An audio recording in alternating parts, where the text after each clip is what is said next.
შექმნილი პოლიტიკური კრიზისიდან გამოსავლად ახალი არჩევნების დანიშვნას ასახელებს ბიზნესიც. ამ წუთებში საქართველოს ევროკავშირის ბიზნეს საბჭოს წევრები ქვეყნის ეკონომიკის განვითარებაზე და შუა დერეფნის პერსპექტივებზე მსჯელობენ.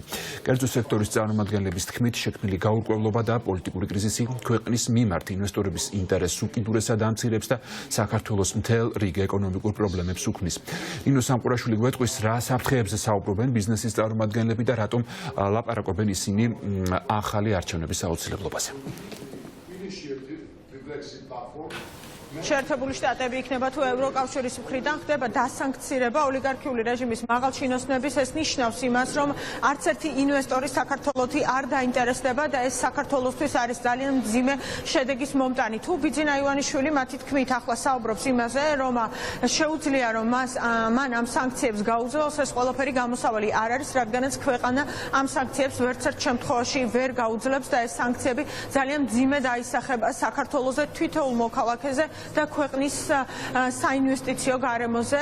ეს არის ის მთავარი განცხადებები, რომელსაც აკეთებდნენ დღეს ევროკავშირი საქართველოს ბიზნეს საბჭოს ორგანიზებით კონფერენციაზე და მათი თქმით ახლა ერთადერთი გამოსავალი ნებისმიერი ბიზნესმენიც და ნებისმიერი ადამიანიც, რომელიც ეტყვის, რომ რა არის გამოსავალი ოლიგარქიულ რეჟიმს, ეს არის ახალი არჩევნების ჩატარება, რადგანაც თუ ახალი არჩევნები არ ჩატარდება, ამ შემთხვევაში საქართველოში სიტუაცია არ დასტაბილურდება. მათი თქმით ასევე საერთოდ ნებისმიერ ბიზნესს, ნებისმიერ ქვეყანაში უყვარს სტაბილურობა და ასეთ ვითარებაში საქართველოში არ იქნება სტაბილურობა, როდესაც ხალხი დგას ქუჩაში. სწორედ ამიტომაც მოუწოდებენ დღეს ბიზნესმენები, ბიზნეს ასოციაციების წარმომადგენლები ბიძინა ივანიშვილს, რომ მასი არის ახლა პასუხისმგებლობა და სწორედ მან უნდა მიიღოს გადაწყვეტილება საიმისოდ, რომ ქვეყანაში ახალი არჩევნები დაინიშნოს.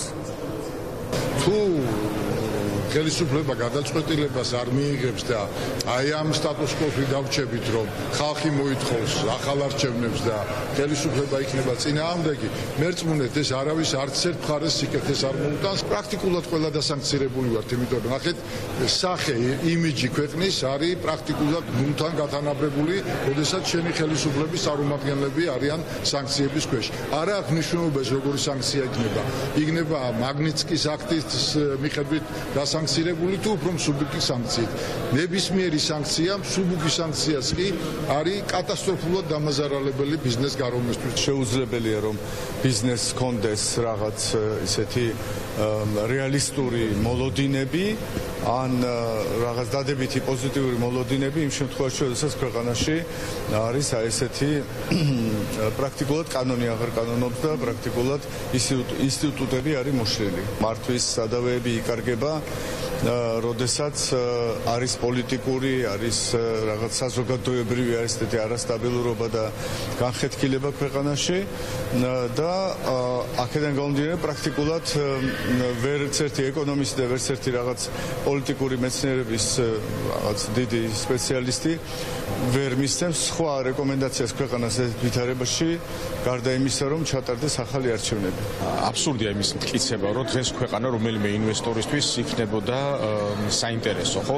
იმ ქვეყანაში, სადაც ჩვენ მაღალი თანამდებობის პირების თუ მართველის სანქცირებას ვუყურებთ და ეს ყველაფერი უფრო მძაფრ რეჟიმში გადადის და არა იმ რეჟიმში, რომ დეესკალაცია მოხდეს, რა თქმა უნდა, აქ ინვესტორის უბრალოდ ფიქრი იმაზე, რომ ჩამოვიდეს ქვეყანაში და ინვესტიცია შემოიტანოს, უბრალოდ წარმოუდგენელია. სამბარ ემდენად გაჭემული არის და ეს უფრო და უფრო იჭიმება.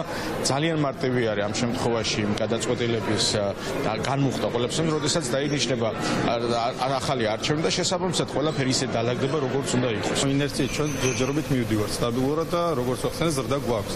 მომავალში რა იქნება ახლა? მე პირადად არ ვიცი, მე მაგალითად წარმოვიდგენ ევროპულ კომპანიას. ეს არის მაერსკის ჯგუფში შემავალი კომპანია, ასე რომ ჩვენ ყველა ველოდებით მოვლენების შემდგომ განვითარებას. რა თქმა უნდა, ყველა გვინდა რომ სტაბილურობა იყოს და სანქცია არ მგონია რომელიმე მოთამაშისთვის, ვინა ევროპული კომპანიისთვის ან ქართული კომპანიისთვის კარგი იყოს. ეს განცხადებები გაკეთდა ევროკავშირის საქართველოს ბიზნეს საბჭოს შავი ზღვის ყოველწლიურ კონფერენციაზე და მათი ორგანიზებით ტარდება ეს ყველაფერი. ბიზნესი არის ძალიან აქტიური და ისინი პირდაპირ ამბობენ, რომ გამოსავალი ახლა არის არჩევნები იმისათვის, რომ ქვეყანა და ქვეყნის ევროპული მომავალი გადარჩეს და ამასთან ერთად მათი მხრიდან ძალიან ხაზგასმული არის ის, რომ მძიმე არის სანქციები და სანქციები არის მძიმე ყველა მოქალაქისთვის და მათ შორის ძალიან მძიმე იქნება ქვეყნის ეკონომიკისთვის. ეს ყველაფერი უკვე ძალიან კარგად ჩანს და მომავალში კიდევ უფრო დამძიმდება სიტუაცია თუ კონკრეტული ნაბიჯები გადადგმული არ იქნება და განსაკუთრებით მძიმეს ისინი ელოდებიან უკვე რომ სიტუაცია იქნება მძიმე გაზაფხულზე ელოდებიან.